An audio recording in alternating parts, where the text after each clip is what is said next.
सभी साथियों को कुमार राजेश का नमस्कार। सबसे पहले तो मैं आपको ये कहना चाहूँगा कि यह शिवाष्टकम स्तोत्र अत्यंत प्रभावशाली है और इसका पाठ करने से समस्त प्रकार के कष्टों का अंत हो जाता है। प्रस्तुत शिवाष्टक आदि गुरु शंकराचार्य द्वारा रचित है। इस शिवाष्टक का पाठ करके भगवान शंकर का सामीप्य सहज ही प्राप्त हो जाता है। 8 पदों में बटी हुई यह रचना शिव की पूजा का एक उत्तम साधन है। शिवाष्टक का पाठ करने से मनुष्य को समस्त प्रकार के कष्टों से मुक्ति मिल जाती है और समस्त प्रकार की मनोकामनाएं पूर्ण हो जाती हैं और तो और सभी प्रकार के असाध्य रोगों से भी मुक्ति मिल जाती है। सबसे पहले आप इस शिवाष्टक को सुनिए, उसके पश्चात मैं आपको इसका अर्थ समझाने का प्रयत्न करूंगा।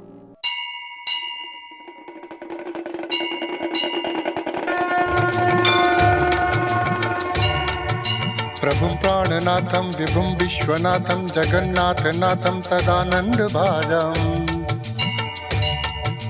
भवद्भव्यभूतेश्वरं भूतनाथं शिवं शङ्करं शम्भुमीशानमीडे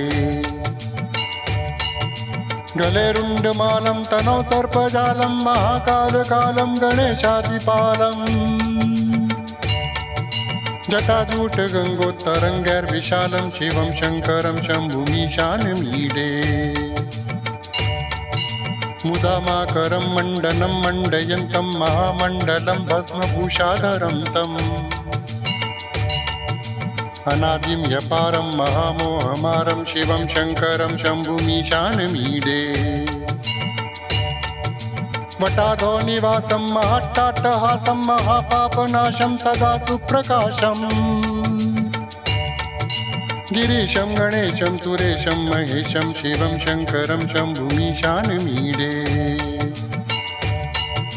गिरीन्द्रात्मजा सङ्गृहीतार्धदेहं गिरो संस्थितं सर्वदा पन्नगेहम् परब्रह्म ब्रह्मादिभिर्वन्द्यमानं शिवं शङ्करं शम्भुमीशानमीडे कपालं त्रिशूलं कराभ्यां ददानं पदाम्भोजनं रायकामं ददानम् बलिवर्धमानं सुराणां प्रदानं शिवं शङ्करं शम्भुमीशानमीडे शरच्चन्द्रगात्रं गणानन्दपात्रं त्रिनेत्रं पवित्रं धनेशस्य मित्रम् अपर्णाकलत्रं सदा सच्चरित्रं शिवं शङ्करं शम्भुमीशानमीडे हरं सर्पहारं चिताभूविहारं भवं वेदसारं सदा निर्विकारम् श्मशाने वसन्तं मनोजं दहन्तं शिवं शङ्करं शम्भुमीशानमीडे स्वयं यः प्रभाते नरशूलपाणे पठे स्तोत्ररत्नं त्रिह प्राप्य रत्नम् सुपुत्रं सुधान्यं सुमित्रं कलत्रं विचित्रः समाराध्य मोक्षं प्रयाति इति श्री शिवाष्टकं सम्पूर्णम्।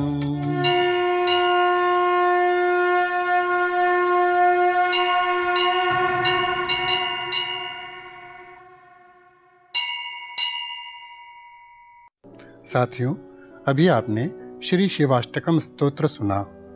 अब मैं आपको शिवाष्टक के श्लोकों का अर्थ बता देता हूँ। जैसा कि शिवाष्टक नाम से ही स्पष्ट है कि इसमें 8 श्लोक हैं। इन श्लोकों का अर्थ इस प्रकार है। प्रभुं प्राणनाथं विभुं विश्वनाथं जगन्नाथनाथं सदानन्दभाजां भवद्भव्यभूतेश्वरं भूतनाथं शिवं शङ्करं शम्भुमीशानमीडे। इस पहले श्लोक का अर्थ है कि हे शिव शंकर शंभु, आप पूरे जगत के भगवान हैं। आप हमारे जीवन के भगवान हैं। विभु हैं, संसार के भगवान हैं। जगन्नाथ यानी कि भगवान विष्णु के भी आप भगवान हैं। हमेशा परम शांति में निवास करते हैं। हर वस्तु को आप प्रकाशमान करते हैं।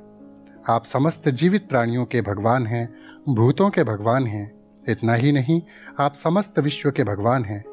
मैं आपसे मुझे अपनी शरण में लेने की प्रार्थना करता हूँ। गले रुंडमालम तनो सर्पजालम महाकालकालम गणेशादिपालम जटाजूट गंगोत्तरंगैर्विशालम शिवम शंकरम शंभुमीशानमीडे। इस दूसरे श्लोक का अर्थ है, जिनके गले में मुंडों की माला है, जिनके शरीर पर चारों ओर सर्पों का जाल है, जो अपार विनाशक काल का भी नाश करने वाले हैं, जो गणों के स्वामी हैं, जिनकी जटाओं में साक्षात गंगा जी का वास है और जो सभी के भगवान हैं, मैं उन शिव शंभू से मुझे अपनी शरण में लेने की प्रार्थना करता हूँ। मुदामाकरम मंडनम मंडयंतम महामंडलम भस्मभूषाधरम तम अनादिम ह्यपारम महामोहमारम शिवम शंकरम शंभुमीशानमीडे।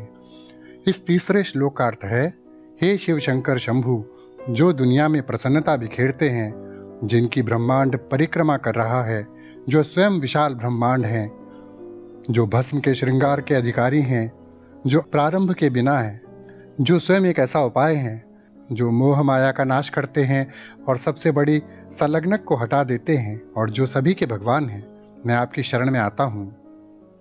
वटाधो निवासम महाट्टाट्टहासम महापाप नाशम सदा सुप्रकाशम गिरीशम गणेशम सुरेशम महेशम शिवम शंकरम शंभुमीशानमीडे।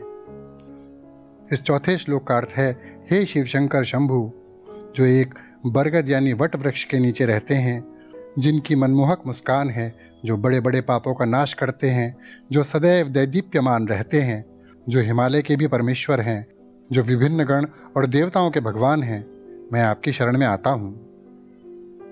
गिरीन्द्रात्मजा संग्रहीतार्ध देहम गिरो संस्थितम सर्वदा पन्न गेहम परब्रह्म ब्रह्मादिभिर्वन्द्यमानम शिवम शंकरम शंभुमीशानमीडे। इस पांचवें श्लोक का अर्थ है, हिमालय की पुत्री यानी पार्वती के साथ अपने शरीर का आधा हिस्सा साझा करने वाले शिव शंकर शंभु, जो कैलाश पर्वत में रहते हैं, जो हमेशा उदासीन लोगों के लिए एकमात्र सहारा हैं, जो अति मानव हैं, जो पूज्यनीय हैं, जो श्रद्धा के योग्य हैं और जो ब्रह्मा और अन्य सभी के प्रभु हैं, मैं आपकी शरण में आता हूँ। कपालम त्रिशूलम कराभ्याम दधानम पदाम्भोज नम्राय कामम ददानम बलिवर्धमानम सुराणाम प्रधानम शिवम शंकरम शंभुमीशानमीडे। इस छठे श्लोक का अर्थ है कि हे शिव शंकर शंभु, जो हाथों में एक कपाल और त्रिशूल धारण करते हैं, जो अपने शरणागत के लिए विनम्र हैं, जो वाहन के रूप में एक बैल का उपयोग करते हैं, जो सर्वोच्च हैं, विभिन्न देवी देवता और सभी के भगवान हैं, मैं ऐसे शिव की शरण में आता हूँ। शरच्चंद्र गात्रम गणानंद पात्रम त्रिनेत्रम पवित्रम धनेशस्य मित्रम अपर्णा कलत्रम सदा सच्चरित्रम शिवम शंकरम शंभुमीशानमीडे। इस सातवें श्लोक का अर्थ है, हे शिव शंकर शंभु, जिनके पास एक शीतलता प्रदान करने वाला चंद्रमा है, जो सभी गणों की प्रसन्नता का विषय है, जिनके 3 नेत्र हैं, जो हमेशा शुद्ध हैं, जो कुबेर के मित्र हैं, जिनकी पत्नी अपर्णा अर्थात पार्वती हैं, जिनकी विशेषताएं शाश्वत हैं और जो सभी के भगवान हैं, मैं आपकी शरण में आता हूँ।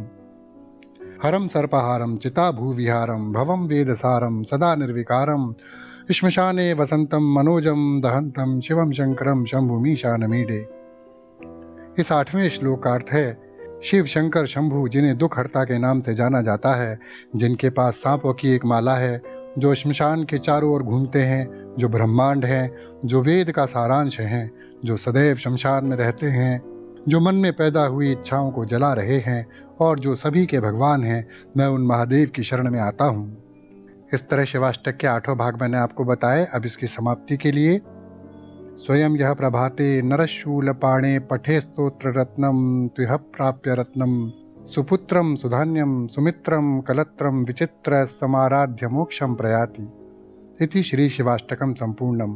अर्थात जो लोग सदैव प्रातःकाल त्रिशूल धारण किए शिव की भक्ति के साथ इस शिवाष्टक का जप करते हैं, वे एक कर्तव्यपरायण पुत्र, धन, मित्र और जीवन साथी के साथ एक फलदायी जीवन पूर्ण करने के पश्चात मोक्ष को प्राप्त करते हैं। शिव शंभु गौरी शंकर आप सभी को उनके प्रेम का आशीर्वाद दें, आपकी रक्षा करें। इसी के साथ श्री शिवाष्टक संपूर्ण होता है। साथियों, श्री शिवाष्टकम स्तोत्र में इतनी शक्ति है कि इसके उपासक के जीवन में कभी कोई बाधा नहीं आती है। आशा करता हूँ आपको मेरा यह प्रयास अवश्य अच्छा लगा होगा। इसी के साथ अपने मित्र कुमार राजेश को विदा दीजिए। सदैव प्रसन्न रहिए, मुस्कुराते रहिए। जय भोलेनाथ।